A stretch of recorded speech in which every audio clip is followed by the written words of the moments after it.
Você pode dizer glória a Deus? Você pode dizer aleluia? Diz assim a palavra do Senhor. Então veio Amaleque e pelejou contra Israel em Refidim. Com isso, ordenou Moisés a Josué: escolhe-nos homens e sai a peleja contra Amaleque. Amanhã estarei eu no cimo do outeiro e o bordão de Deus estará na minha mão. Fez Josué como Moisés lhe dissera e pelejou contra Amaleque. Moisés, porém, Arão e Hur subiram ao cimo do outeiro. Quando Moisés levantava a mão, Israel prevalecia. Quando, porém, ele abaixava a mão, prevalecia Amaleque. Ora, as mãos de Deus, as mãos de Moisés eram pesadas. Por isso, tomaram uma pedra e a puseram por baixo dele, e ele nela se assentou. Arão e Hur sustentavam-lhe as mãos, um de um lado e de outro. Assim lhe ficaram as mãos firmes até o pôr do sol. E Josué desbaratou Amaleque e a seu povo a fio de espada. Então disse o Senhor a Moisés: escreve isso para a memória num livro e repete-o a Josué, porque hei de riscar totalmente a memória de Amaleque de debaixo do céu. E Moisés edificou um altar e lhe chamou: o Senhor é a minha bandeira. E disse: porquanto o Senhor jurou, haverá guerra do Senhor contra Amaleque de geração em geração. Pai, obrigado pela sua palavra. Que o Senhor, Pai, possa falar ao nosso coração. Me dê graça, Senhor, para transmitir a mensagem do Senhor aqui contida nesse texto. Tudo aquilo que o Senhor colocou no meu coração, eu oro para que as mentes, os corações sejam iluminadas pelo poder do Teu Evangelho. Tua palavra diz que o Deus desse século cegou o entendimento dos incrédulos, para que não lhes resplandeça a luz do Evangelho de Cristo Jesus. A minha oração agora é que caia as escamas dos olhos dos seus filhos, aqueles que não te conhecem, aqueles que estão com os olhos fechados, tapados para compreender o Teu Evangelho, Pai. Se revele a ele de uma forma especial. Fala conosco nessa noite. Envia os teus anjos acampados ao redor dessa igreja. Ministra em nosso coração a tua palavra e glorifica o teu santo nome neste lugar. Enquanto eu estiver ministrando, que haja conversão, libertação, poder de Deus, restauração nas almas aflitas. Senhor, em nome de Jesus, vai tomando, Senhor, os quatro cantos dessa igreja, a sala das crianças, e edifica-nos, Senhor, segundo o poder da tua palavra. Assim oramos em nome de Jesus. Amém. Irmãos, eu tive uma experiência muito engraçada com esse texto, engraçada e linda, né? Com o Senhor. O nosso irmão Nando, ele deu abertura 2 quintas atrás, nesse texto aqui, em Êxodo capítulo 17, ele leu do versículo 1 ao versículo 7. E trouxe a abertura do culto, e eu conversando com ele, como é que foi a experiência. E aí ele falou assim: eu queria ter entrado no versículo 8 ao 16 também, para falar um pouquinho mais. Mas eu não, era uma abertura, só um pedacinho que a gente tem que usar. Eu falei: ó, que bênção, então Deus vai te dar a oportunidade de pregar. Aí, quinta-feira, eu não atentei para qual que era o texto que ele, esse do versículo 8 ao versículo 16. Eu não atentei para esse texto, não sabia que era esse texto. E quinta-feira, no horário do culto, nós estávamos aqui no culto do clamor, e o Espírito Santo bradou no meu coração assim: Arão e Hur. E o Espírito Santo trouxe de novo no meu coração Arão e Hur. E eu fiquei incomodado com aquilo. O Marcos Paulo começou a pregar, e aquilo ficou no meu coração, e eu meio assim, aí eu virei para trás, eu estava sem celular para pesquisar onde estava o texto. Aí olhei para trás, a Fabi estava atrás ali, eu falei assim: Fabi, você está com o celular? Ela falou: tô. Pesquisa aí para mim, Arão e Hur. Aí ela bateu lá, Arão e Hur sustenta as mãos de Moisés, não foi isso? Aí eu abri, caiu nesse texto. Eu dei uma lida rápida, mas não entendi muito bem o que Deus estava querendo falar comigo. E aí profundamente depois eu fui estudar esse texto. E eu entendi que Deus deseja liberar algo precioso para o nosso coração que está contido nessa mensagem. Qual é o contexto aqui, irmãos? O contexto aqui é Israel saindo do Mar Vermelho. Se você olhar, Êxodo capítulo 14, Israel, o povo hebreu, passa pelo mar. Eles vivem algo extraordinário. Moisés toca ali com o seu cajado nas águas. As águas vão escoando. Eles passam a seco. Os egípcios vêm atrás, querendo destruir, pegar Israel. E quando eles vão para as águas vêm e matam todos os egípcios. De maneira sobrenatural, de maneira extraordinária. O povo hebreu, o povo de Israel, passou nesse mar a pé enxuto. O nome do Senhor foi glorificado. Do outro lado, Moisés cantou, as mulheres cantaram, Miriam cantou, porque grande foi o livramento de Deus. Por que eles estão saindo do Egito? Porque Deus havia prometido a Abraão, Isaque e Jacó que levaria o povo para uma terra boa. Eles estão indo em direção a Canaã. Eles então vivem esse milagre extraordinário. Quando chegam um pouquinho à frente, eles deparam com as águas e o povo com sede. Quando eles vão observar, as águas daquele lugar estavam amargas. Não tinha como beber daquela água. O povo vai murmurar contra Moisés, e Moisés vai pedir uma direção a Deus, dizendo: Deus, e agora o que eu faço? O povo está murmurando porque quer beber água, eles estão reclamando que eles vão morrer de sede nesse deserto, nesse lugar. E Deus dá uma direção para Moisés, que era para ele cortar um pedaço de uma árvore e lançar essa árvore naquela água. Aquelas águas, irmãos, que eram amargas, ao obedecer à voz de Deus, automaticamente se tornam doces. Houve um milagre ali. Houve uma transformação de águas amargas para águas doces. Então Deus, mais uma vez, mostra o seu poder, os seus sinais, os seus prodígios, se revelando para Israel. E diz a palavra de Deus que então todo o povo bebe água e se sacia numa água doce e abençoada. O povo então começa a caminhar. Depois que eles caminham, a fome bate, porque a água eles já haviam tomado, mas agora eles têm fome, e eles vão novamente murmurar contra Moisés, pedindo a Deus o quê? Comida. Eles têm fome de pão.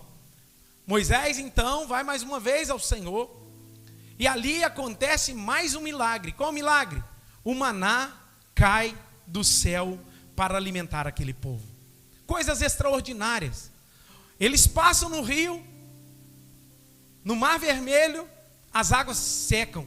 Chega num lugar precisando tomar água doce, a água está amarga, coloca a árvore e a água se torna doce.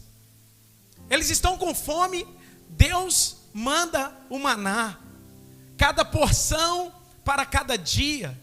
Você podia recolher aquilo que era suficiente para um dia. Por isso que na oração do Pai Nosso, Jesus ora: o pão nosso de cada dia, dá-nos hoje.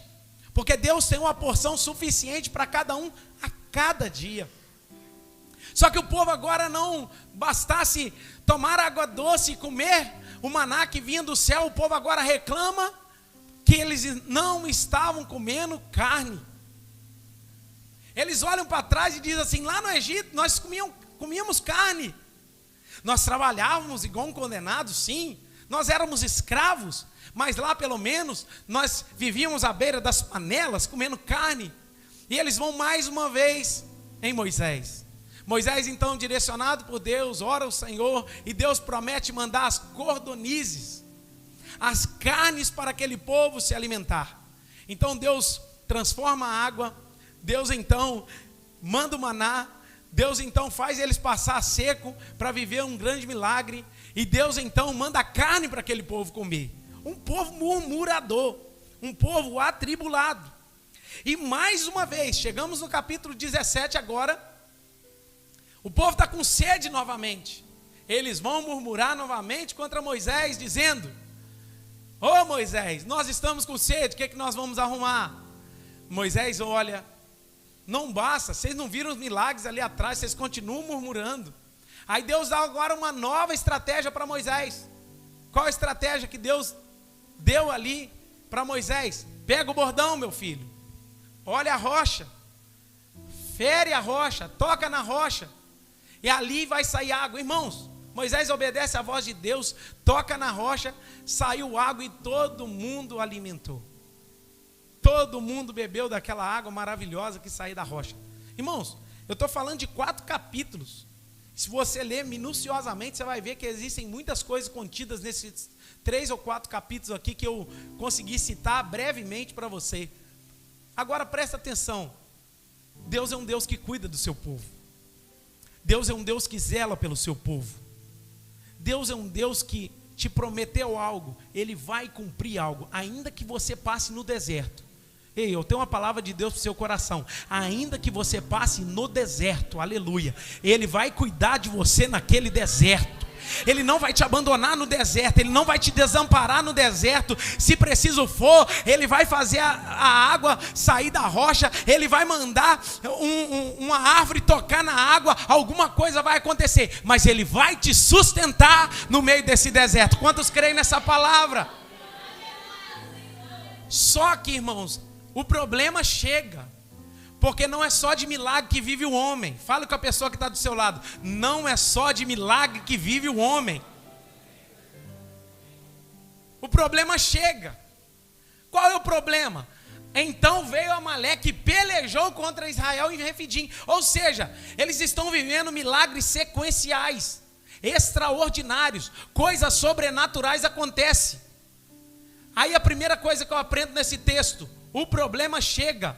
A situação difícil chega, mesmo diante dos milagres que você vai enfrentar. Porque, irmãos, não é só de milagre que vive o crente, é de muita batalha. Não é só de coisas extraordinárias que vive o crente. Eu estou para te dizer que começa aqui. Quem vive no sobrenatural, primeiro passa na peleja. Então, se você quer viver coisas grandes em Deus, você vai precisar aprender a batalhar. E olha que interessante, se você observar, você sabe quantos anos o povo hebreu ficou no Egito? 430 anos, escravizados, debaixo de um jugo opressor, fazendo tijolo dia e noite. Eles eram escravizados, o dia inteiro, chicote no lombo, gente trabalhando para lá e para cá. Só que em nenhum momento desses 430 anos mostra na história que esse povo teve que lutar por algo, ou batalhar por algo, ou seja, ter uma guerra. Isso aqui é mais ou menos a história de um cristão, porque todas as vezes que você se identifica com Cristo, todas as vezes que você associa a sua vida a Cristo, quem está aqui comigo? Todas as vezes que você associa sua vida a Cristo, você vai enfrentar batalhas. No Egito, a história não conta a batalha, mas saiu rumo à promessa, vai ter que batalhar. Sabe o que eu estou te dizendo nessa noite? Toda vez que você diz que vai andar com Cristo, vai seguir a Cristo, os inimigos de Cristo se tornarão seus inimigos. Fala que vai ser crente hoje, que vendaval que vai levantar na sua vida durante a semana toda, vai levantar problema de tudo que você nem imaginava, porque todas as vezes que nós identificamos com Cristo e vamos caminhar segundo a vontade de Deus, o inimigo vai se levantar para nos tirar do propósito. E Paulo vai escrever a Timóteo dizendo: todos aqueles que quiserem andar com Cristo piamente padecerão perseguições. Então lá no Egito não mostra eles batalhando, não mostra eles lutando por nada, mas quando eles vão sair rumo à promessa, a batalha vai vir, Amaleque vai se levantar. Meu irmão, uma palavra boa para o seu coração: Amaleque se levanta, mas ele se levanta para cair. Isso aqui não é jargão de pregador para você ficar empolgado com a mensagem, mas eu quero trazer para o seu coração nessa noite que o inimigo vai se levantar. O inimigo vai tentar te tirar do propósito. Você vai falar que vai caminhar com Deus, vai rumo à promessa, vai caminhar diante daquilo que Deus tem para a sua vida. O inimigo vai se levantar para tentar te destruir. Mas guarde no seu coração, maior é aquele que te fez a promessa, que vai te sustentar, vai te guardar, vai te erguer. Eu quero profetizar essa palavra, levanta a mão em nome de Jesus. Deus vai te sustentar diante das batalhas dessa vida. Ei, o inimigo não vai destruir você. Toda vez que você se levantar, você pode esperar que vai ter um contra-ataque, mas maior é o Senhor que está do nosso lado. Quantos creem nessa palavra? Só que outra coisa que eu achei interessante, irmãos, dentro desse texto, é que todas as vezes que estamos vivendo coisas grandiosas, o inimigo também vem. Percebe? Josué, ele é levantado, lá no livro de Josué, para derrubar as muralhas de Jericó. Claro que não foi Josué, através dele, eles circularam e as muralhas caíram. Eles vivem esse milagre extraordinário. O que acontece no capítulo 7 de Josué? Josué e o povo de Israel é derrotado. Por quê? Porque eles se acharam autossuficientes. Ai, Deus é o Deus que derruba até muralha. Aí eles vão lutar em Ai, tem coisa escondida lá no meio do povo. Eles vão lutar e vão fracassar e vão perder a batalha. Josué vai consultar Deus falando assim: Deus, o Senhor não está com a gente não? Estou, mas tem coisa errada no meio do povo. Vocês não ganharam a batalha porque tem coisa que não é para estar no meio do povo. Eles se sentiram autoconfiantes. Quando a gente se sente autoconfiante, está tudo bem, Deus está do nosso lado, Deus está fazendo a água sair da rocha, vamos ficar no estado bom. Levanta a perninha para cima, aí o inimigo vem. Outro exemplo bíblico: Jesus foi batizado. Depois que ele saiu do batismo, ele foi para onde? Para o deserto, para ser tentado pelo diabo. 40 dias, tribulação. A gente observa aqui na Bíblia 3 tentações, mas 40 dias, você acha que o diabo tentou só 3 vezes? Pensa. Então todas as vezes que você está num estado de bênção do sobrenatural de Deus, o inimigo vai se levantar. Outro exemplo, Elias, ele vai lutar contra 850 profetas de Baal, vai destruir os 850 profetas de Baal, orando, matou todo mundo, destruiu todo mundo do altar de Baal. Elias se sentiu cara, eu sou o cara, aleluia, eu orei e o fogo desceu do céu, e glória a Deus, e quando a gente ora e Deus faz. No outro dia, o que aconteceu com Elias? Jezabel falou assim: manda avisar Elias que eu vou matar ele. Ele tremeu as pernas por causa de uma mulher. Ele venceu 850 profetas de Baal, matou todo mundo. Aí a mulher falou assim: manda avisar Elias que eu vou matar ele. Elias, perna para quem tem. Ele corre, esconde na caverna. Deus vai falar com Elias lá na caverna: Elias, sai daí. Ele entendeu que todas as vezes que vivemos bênçãos sobrenaturais na presença de Deus, coisas extraordinárias na presença de Deus, o inimigo vem para tentar você. O inimigo ataca de 2 formas: uma antes de chegar a bênção e a outra depois que a bênção chega. Então depois que a bênção chegar, não folgue, porque o inimigo vai te atacar aí. Lembra de Davi? 2 Samuel capítulo 11. Era um tempo dos reis estar na guerra. O que Davi estava fazendo? Com as pernas para cima no palácio. Derrota. Vai olhar e vai desejar uma mulher. Caiu. Por quê? Era tempo para estar lutando. Então no tempo que a gente chega num estado bom, Deus faz o milagre. Água sai da rocha. Deus manda carne. Deus manda pão. As coisas estão acontecendo. Amaleque vem. Então guarde isso. Nem só de bênção vive o crente. Tem luta também. Mas as lutas servem para nos forjar, nos fortalecer, nos capacitar. Agora olha o verso 9 comigo. Com isso ordenou Moisés a Josué: escolhe-nos homens e sai e peleja contra Amaleque. Amanhã estarei eu no cimo do outeiro e o bordão de Deus estará na minha mão. Verso 10.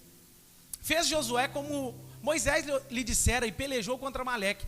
Moisés, porém, Arão e Hur subiram ao cimo do outeiro. Vamos lá. O inimigo veio, atacou por detrás. Por que o Amaleque ataca por detrás? é porque ele pega os que estão cansados. Quem está para trás está cansado. Ou seja, no momento de instabilidade, aí o inimigo ataca. Aí Deus dá uma ordem para Moisés. Manda Moisés levantar homens. Irmão, você já percebeu que tem gente tentando vencer batalhas sozinho? Tem gente que está numa guerra danada, sozinho. Não pede ajuda a ninguém. Não recorre a ninguém. Não clama ajuda de ninguém. Ele está falando, escolhe homens. Isso mostra para nós, irmãos, que ninguém aqui é poderoso para vencer guerra sozinhos. E essa igreja não vai vencer porque eu estou aqui sozinho. Essa igreja vai vencer porque tem homens e mulheres que vão para batalhar. E é isso que é a beleza do evangelho. Só que olha como que Deus trabalha. Deus usa Moisés para falar assim, vai para a guerra, escolhe homens para ir contigo, mas eu, Arão e Hur, vamos subir um monte. A minha pergunta para você é, por que Moisés não foi para a guerra? Por que Moisés não mandou Arão e Hur para a guerra? Por que Moisés disse a Josué, como general do seu exército? É importante falar também que a primeira vez que Josué aparece na Bíblia é nesse texto. Josué era um general, era um guerreiro da batalha. A pergunta para você é, por que Moisés não desceu e não foi pelejar? A resposta é simples, porque cada um no seu lugar. Na igreja, cada um no seu lugar, e as coisas vão acontecer. Um vai para um lugar, outro vai para o outro. Faz o que Deus chamou para fazer e a vitória vem. Vai para lá, fica aqui. Vai para as crianças, fica na Kombi, fica na mídia, tira foto, prega, canta, toca, recebe os irmãos na porta, cozinha, cantina, varrer, passar pano, lavar um banheiro, serviço, intercessão, oração de manhã, 3 horas da tarde, oração à noite com as mulheres, anfitrião de célula, líder de célula, cada um no lugar. E se nós entendemos, irmãos, cada um no seu lugar, neste lugar, é a beleza do corpo de Cristo. Você não precisa ficar lá como dedo pensando por que eu não sou orelha, por que eu não sou dente, por que eu não sou língua, por que eu não sou olho, por que eu não sou cabeça, por que eu não sou isso, por que eu não sou aquilo. Deus te plantou no corpo de Cristo para que você exerça a sua função e o nome do Senhor seja glorificado através daquilo que Deus plantou na sua vida. Então aqui é simples, ele vai para um lugar e Moisés vai para o outro, porque Moisés entendia o poder da intercessão. E essa palavra tem ficado no meu coração, irmãos, sobre o poder da intercessão. Tudo no mundo físico acontece por causa do mundo espiritual. Não pense você que nós estamos aqui e as coisas não estão acontecendo no mundo espiritual. Teve pessoas que teve batalha para estar aqui nessa noite. Teve pessoas que nem desejam estar aqui nessa noite. Teve, mas pelo poder de oração de alguém orando, alguém por trás, estendendo as mãos, essa pessoa venceu, essa pessoa teve força. A graça de Deus tocou o coração, está aqui para ser tocado por Deus e transformado. Aleluia, aleluia. Aí a gente olha o texto, olha o verso 11, o que acontece? E aqui eu tenho alguns ensinamentos para o seu coração. Quando Moisés levantava a mão, olha que forte isso. Quando Moisés levantava a mão, Israel prevalecia. Fala comigo. Quando Moisés levantava a mão, Israel prevalecia. Aí o texto vai dizer, quando porém ele abaixava a mão, prevalecia Amaleque. Presta atenção, Josué desceu para guerrear. Ele está lá em cima no monte, e ele disse, eu vou levar o bordão de Deus na minha mão. Aí sabe o que ele fazia? Quando ele pegava o bordão de Deus, ele levantava, Israel e Josué venciam a guerra. Ei! Tem guerras que você está vencendo, irmãos, porque tem alguém com as mãos estendidas para abençoar a sua vida. Tem coisas boas acontecendo na sua vida, porque tem alguém por detrás que você não está nem vendo, mas está lá em cima do monte com as mãos estendidas para você. Você recebe essa palavra em nome de Jesus. Tem gente lá atrás que está recebendo essa palavra. Deus está dizendo para você que tem guerras que você vai vencer. Não é por causa da sua força, sua sabedoria, aquilo que você tem, mas porque tem alguém com as mãos estendidas para você. Aleluia. Aí eu preciso te ensinar também. Primeiro ensinamento desse texto: enquanto estamos com as mãos erguidas, Deus está trabalhando em nosso favor. Enquanto você estende as mãos, Deus está operando. Enquanto você estende as mãos, Deus está visitando a sua casa. Enquanto você estende as mãos para orar, Deus está visitando os seus negócios. Enquanto você estende as mãos, Deus está tocando o filho que está na droga. Enquanto você está com as mãos estendidas, Deus está abençoando pessoas que estão longe de você. Ah, meu irmão, o poder de Deus que sai da sua vida pelas suas mãos, toca onde você não toca, chega onde você não chega. Eu sinto a presença de Deus nessa palavra. Tem gente com mão estendida e tem gente que está vencendo porque tem alguém por trás orando. Quantos podem adorar Jesus por isso? Quando a gente olha a palavra de Deus, a gente percebe. Olha comigo esse texto, Salmo 28, verso 2. A gente percebe que todo judeu tinha o costume de orar com as mãos levantadas.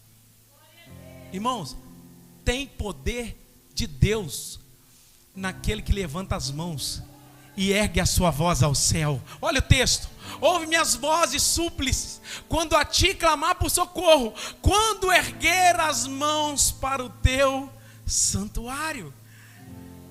Salmo 63, verso 4. Olha o que o salmista vai dizer: assim cumpre-me bem dizer enquanto eu viver, em teu nome levanto as mãos. Outro texto, Salmo 134, verso 2. Erguei as mãos para o santuário e bendizei ao Senhor. O judeu tinha esse costume de orar com as mãos estendidas. Moisés pega o bordão, sobe ao cume do monte, aleluia. E quando ele estendia as mãos, Josué lá embaixo ganhava força. O poder de Deus vinha. A unção de Deus manifestava. A força de Deus revelava. Olha aqui para mim. Quando você estender as mãos sobre alguma coisa, creia que há poder de Deus nesse lugar. Você não precisa ter medo não, pode estender as mãos. Estende a mão sobre o drogado, estende a mão sobre a prostituta, estende a mão sobre os seus filhos, estende a mão sobre aquele que está caído, estende a mão para aquele que está abatido, estende a mão para aquele que está oprimido, estende a mão. Enquanto você estende as mãos, Deus dá vitória, Deus concretiza a sua bênção. Quando a gente olha a palavra de Deus, Paulo vai dizer isso a Timóteo: eu quero que levantai as vossas mãos santas no santuário. O que é que ele está ensinando? Orar com mãos levantadas.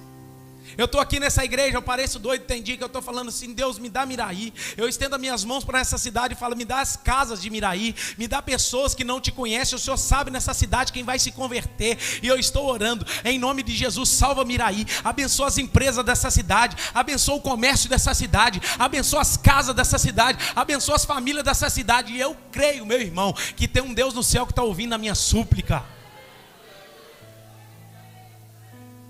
Aí o empresário bate no peito e fala assim: eu sou muito capaz. Tem muita gente orando para a sua empresa dar certo, meu irmão. Não é só sobre você, é sobre um povo que ora, estende a mão, abençoa e a vitória vem. Quem está aqui comigo? Irmãos, quando a gente entende isso, a gente começa a orar intencionalmente. Moisés sabia que a força não estava nele. O poder não estava em Moisés. E nem nas mãos. Mas no Deus que contempla quem está com fé, com a mão levantada. O poder não está na sua oração. O poder está em quem ouve a sua oração.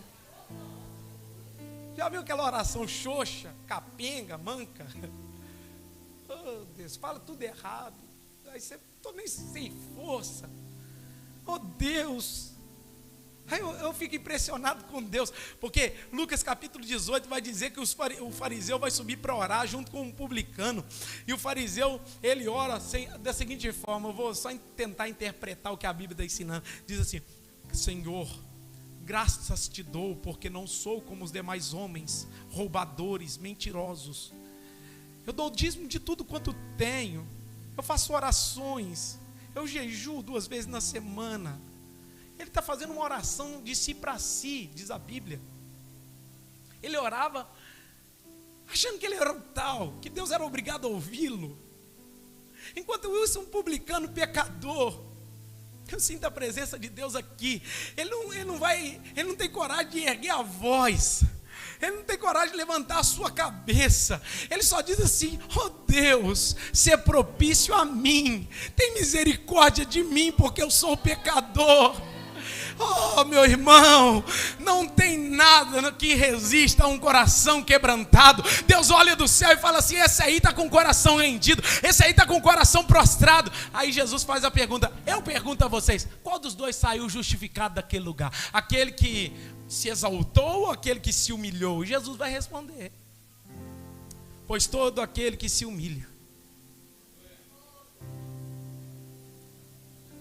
Você não precisa nem saber orar. Chega nesse lugar, abre a boca, diante da luta que você está vivendo, diante da depressão que está tentando te afrontar, diante dos desejos carnais que está tentando travar você, diante dos problemas que você está vivendo. Abra a sua boca, meu irmão. Tem um Deus no céu que está te ouvindo. Ele ouve o seu clamor. Isaías 59 diz que as mãos do Senhor não estão encolhidas para que não possa salvar, nem os seus ouvidos fechados para que não possa ouvir, mas os nossos pecados fazem separação entre nós e o nosso Deus, e os nossos pecados impedem. Irmãos, nós precisamos entender que há um Deus do céu, justificador, soberano, cuidadoso, que está desejoso em responder e ouvir a sua oração. Enquanto Moisés está com as mãos levantadas, eu não sei qual a oração Moisés está dizendo, e a Bíblia não diz, ele só levantava as mãos. Enquanto você está orando, Deus está abençoando pessoas que estão ao seu redor. Eu preciso te ensinar mais uma coisa, olha o verso 12.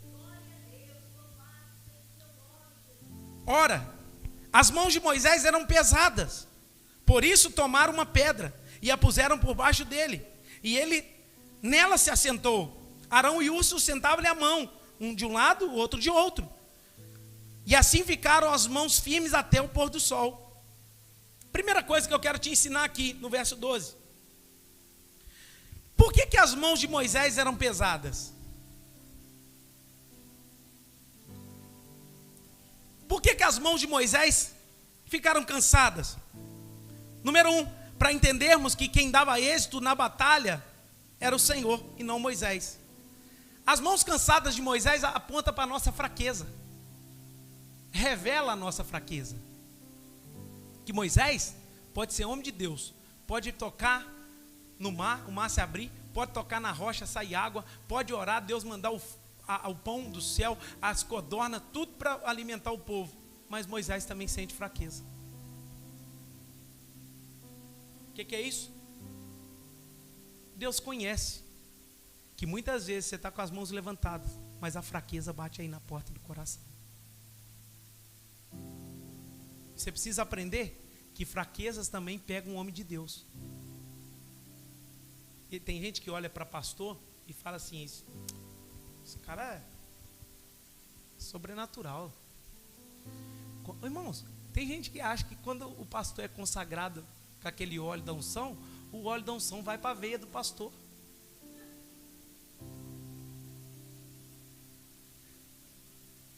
Tiago vai escrever sobre Elias, Tiago 5,17. Elias, um homem frágil, com as mesmas paixões que a gente. Olha o texto: sujeito aos mesmos sentimentos. Elias. Aí o texto vai dizer que ele ora e Deus fecha o céu durante 3 anos e 6 meses. E depois Elias ora de novo e a chuva vem. Elias era sobrenatural? Não. Sujeito às mesmas fraquezas que nós. Por quê? O poder não está em quem ora, o poder está em quem ouve. Tem um Deus do céu que é poderoso, que ouve a oração do seu povo. Às vezes você acha que vai fazer uma campanha de oração pela madrugada, e você levanta todos os dias às 3 da manhã, e ora, e ora, e ora, e ora, e no final da batalha, Deus te dá a vitória. Você fala, mas eu também acordava às 3 da manhã. Irmãos, o poder não está nas 3 da manhã, o poder está naquele que está ouvindo às 3 da manhã o seu clamor. O guarda de Israel não dorme nem cochila, ele ouve o clamor do seu povo. Quantos podem agradecer a Deus por isso? Segunda coisa que eu quero te ensinar: Moisés segurava o cajado para demonstrar sua total dependência no Senhor. Presta atenção, ele segurava o cajado porque é símbolo de autoridade. Ele não abria a mão do cajado. Isso mostra que, apesar da fraqueza, ele dependia de Deus. Então ele estendia a mão com o cajado na mão. O instrumento da vitória não era Moisés, o cajado também não. Um dia uma pessoa, vou entrar nisso não, uma pessoa me deu um cajado e falou assim: esse aí é o cajado de autoridade. Aí eu pensei assim: meu Deus, o que eu vou fazer com esse cajado, meu Deus? Aí a gente tá usando ele para matar os ratos que apareciam aqui na igreja. O negão usou ele mais do que eu.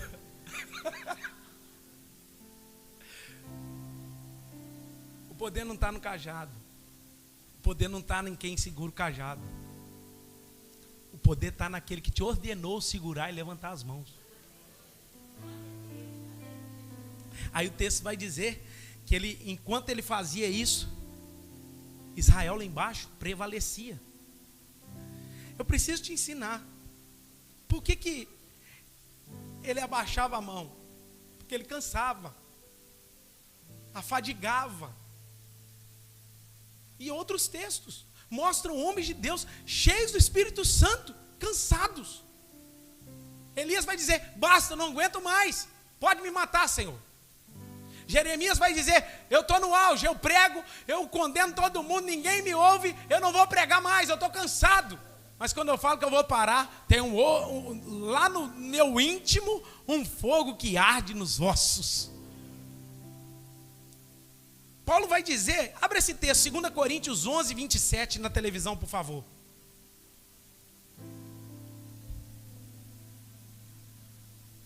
O que falo, não falo, é 27, isso. Em trabalhos, olha o que Paulo está dizendo: em trabalhos e fadigas, em vigílias, muitas das vezes em fome e sede, em jejuns, muitas das vezes em frio e nudez. O que Paulo está falando? Que homens de Deus sentem fraqueza. E às vezes a gente quer mostrar uma espiritualidade, irmãos. Tem dia que eu iro, tem dia que é só Jesus. Eu perco. Não é para ser assim, eu dou meia volta. Tem dia que eu não estou querendo nem ver gente. Tem dia que eu dou vontade de ir lá para o monte, ficar 5 dias lá sozinho.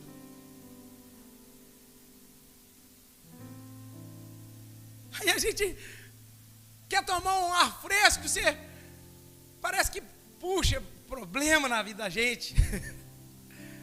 O pastor pode ir lá para o monte, vai chegar uma atribulada, ela vai: pastor, estava precisando falar com você. A minha vida está toda atribulada. Homens de Deus também cansam. Quando os pastores cansar, tenha misericórdia deles. Algo que eu olho nesse texto, que Arão e Ur, eles vão servir como um apoio de Moisés para sustentar-lhes as mãos.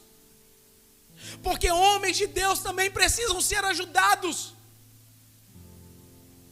Homens de Deus cansam. Homens de Deus sentem fadigas, dores, cansaço, enfermidades. O desânimo bate na porta do nosso coração. Eu não estou aqui desabafando, não estou nada disso, tá? Estou bem, graças a Deus.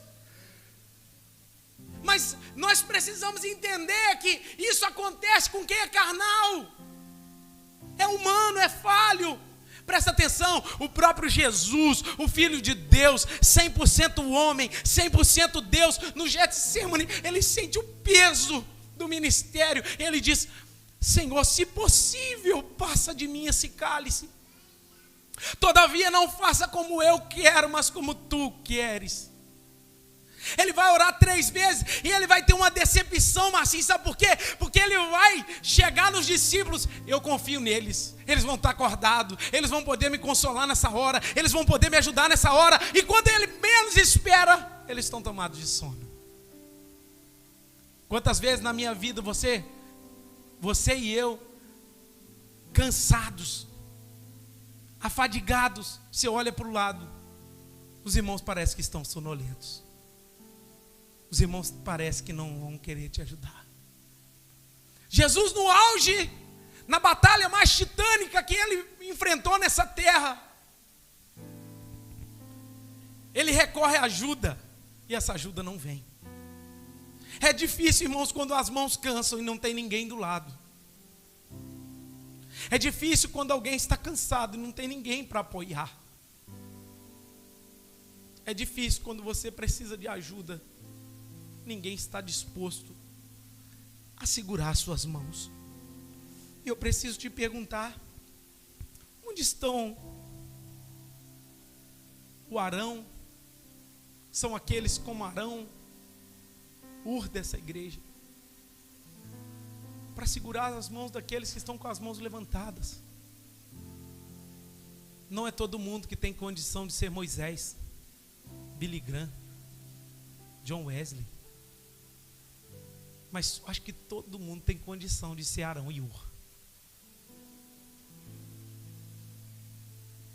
Não é todo mundo que vai assumir um lugar no alto e Deus vai bradar através dele. Mas você pode ser auxílio de alguém. Eu preciso falar isso aqui. Onde está o Arão e Ur do ministério infantil? Para ver que não está legal, eu vou sustentar, eu vou aproximar, eu vou chegar junto. Onde está o Arão e Ur dos jovens, que estão dizendo assim: os jovens precisam de ajuda, eu vou apoiar aqui o Caelanã nessa liderança, eu vou segurar as mãos deles, para que se mantenham de pé. Onde está o Arão e Ur da oração, que está segurando as mãos uns dos outros e dizendo assim: não solta não, porque se minha mão abaixar, vai dar ruim. Os ministérios de oração dessa igreja, as questões espirituais, aonde estão os Arões? Aonde estão as pessoas que vão assumir esse lugar, pelo menos de segurar a mão e dizer: eu estou aqui te apoiando. Talvez a gente vê tanta coisa, irmão. Onde está o Arão e Ur do pastor Marcelo? Onde estão os irmãos que estão ali de apoiando e dizendo assim: pode contar comigo? Eu não estou falando somente desse contar comigo de WhatsApp, não, pastor, precisando de uma coisa, fala comigo. Mas é nesse momento de Getsemane, é nesse momento de luta, é nesse momento de fraqueza, aquele irmão está dizendo assim: eu estou aqui. Fale para essa pessoa que está do seu lado: você pode ser o meu Arão? Agora fala para o outro do outro lado: você pode ser meu Ur?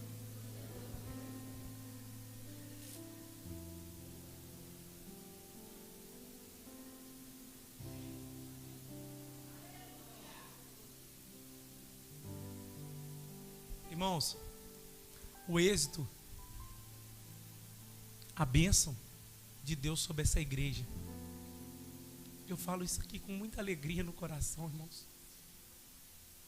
Não é porque o pastor Marcel é um homem de Deus, mas porque tem muito Arão e Ur segurando a gente na oração. Eu me alegro porque nós estamos de pé, não é fruto da nossa sabedoria, da nossa força, mas tem muita gente que a gente nem vê, que está sustentando as nossas mãos e dizendo: Deus abençoa. sustenta, fortalece, derrama. Os irmãos que acordam cedo, vêm para a oração, que alívio, irmãos. Depois eu chego para orar, eu falei assim, meu Deus, que coisa boa, é saber que já passou gente aqui e orou por mim.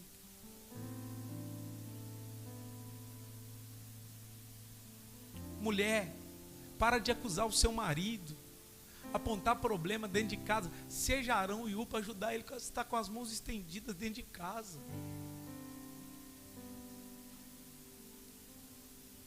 Para de acusar as coisas erradas. Não, aproxima, apoia e sustenta as mãos. Essa passagem mexe comigo, irmãos, porque ela me mostra mais uma coisa, que enquanto nós estamos batalhando as nossas batalhas aqui, nós temos um intercessor que está intercedendo por nós. O nome dele é Jesus. Está com as mãos estendidas. Jesus está com as mãos estendidas sobre nós. A Bíblia diz que nós não sabemos orar como convém, mas o Espírito Santo intercede por nós com gemidos inexprimíveis. Tem dia que você vai para a oração, não sai nenhuma palavra, mas o Espírito Santo está ali. O Espírito Santo está te acolhendo, o Espírito Santo está levando a sua oração, os seus pensamentos, o seu coração diante de Deus. Eu estou aqui para te dizer, enquanto você está batalhando, o Senhor está com as mãos estendidas para que você não caia, para que você não tropece. Ele está lá e você está vencendo as suas batalhas, não é por causa da sua força, mas é por causa do Senhor que tem erguido você. É o Senhor, é por causa dele, é a mão dele, é o poder dele que tem estado sobre nós. Sai daqui sabendo que Jesus é o nosso intercessor. Ele está orando por você, ele está apresentando ao Pai aquilo que está no seu coração. Enquanto você batalha, tem alguém que intercede, e o nome dele é Jesus. Irmãos, o Senhor está à procura daqueles que participam da batalha. Lá embaixo, de um jeito, lutando, batalhando, com a mão na massa. Mas Deus também está à procura daqueles que estão lá em cima com as mãos estendidas. Deus está à procura daquele que ajuda permanecer as mãos de quem foi chamado estendida. Ajude o seu líder de célula.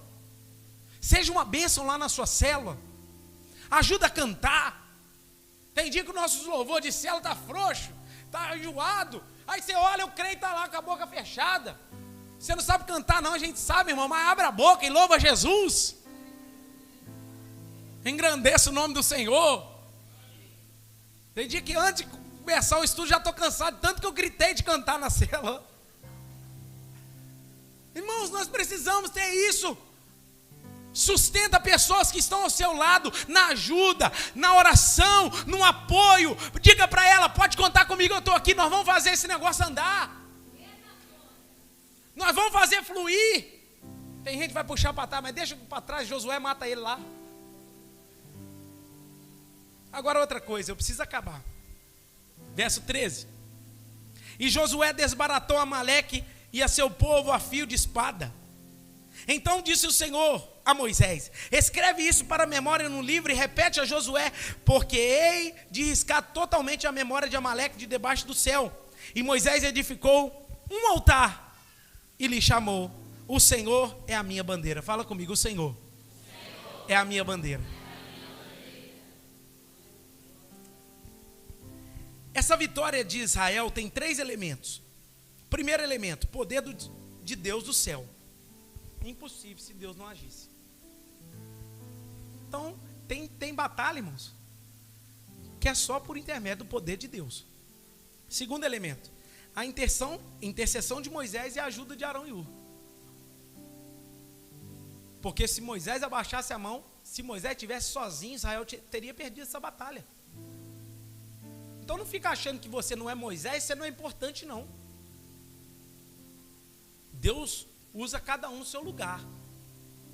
E o terceiro ponto aqui é a batalha de Josué, ou seja, tem poder de Deus, tem mãos estendidas, tem gente que está segurando as mãos e tem gente que está lá embaixo batalhando. Por que vai acontecer a vitória? Porque Deus resolveu entrar no negócio. Aí, irmãos, o que eu acho mais lindo aqui É que isso aí fala para crente religioso, que diante de algumas vitórias ele acha que foi êxito dele, que é ele que consagrou e as coisas aconteceu. O cara chega para contar uma benção, meu fulano de tal converteu, mas também jejuei a vida toda por ele. É Deus que fez. Fez nada. Quem fez foi o seu jejum. Ó. Você não vê Moisés apresentando, dizendo assim, ó: Josué, preciso te dar uma notícia. Qual notícia? Você venceu porque eu fiquei com a mão estendida. Você não vê Josué no texto dizendo assim: Moisés, nós vencemos porque a guerra foi pesada e nós enfrentamos o negócio mesmo, botamos para torar. Você não vê em nenhum momento Arão e Ur aparecendo: Moisés, se não fosse a gente segurar suas mãos, você não tinha vencido. Israel não tinha vencido. O que eu acho maravilhoso aqui é que Moisés está acreditando a vitória, o êxito, a bênção daquela batalha a um só. Não era porque as mãos estavam estendidas, não é porque alguém estava segurando as mãos, não é porque Josué estava batalhando. Isso são coisas importantes. Mas ele vai dizer assim: é o Senhor que é a minha bandeira. Edifica um altar ao Senhor, porque Ele é o causador de todas as bênçãos. Fique de pé no seu lugar.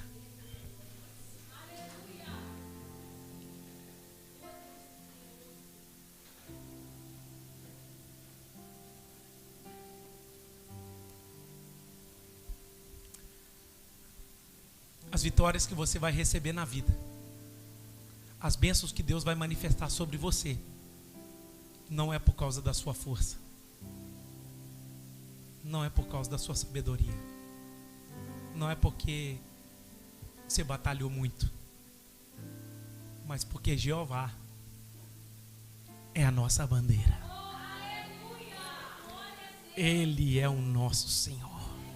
Fale para alguém que está do seu lado: Jeová é a minha bandeira.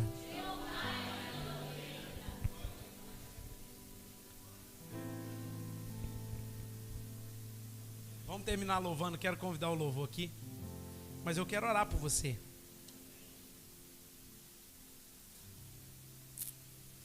Eu quero orar por você porque tem pessoas que chegaram aqui vivendo batalhas. Tem pessoas aqui que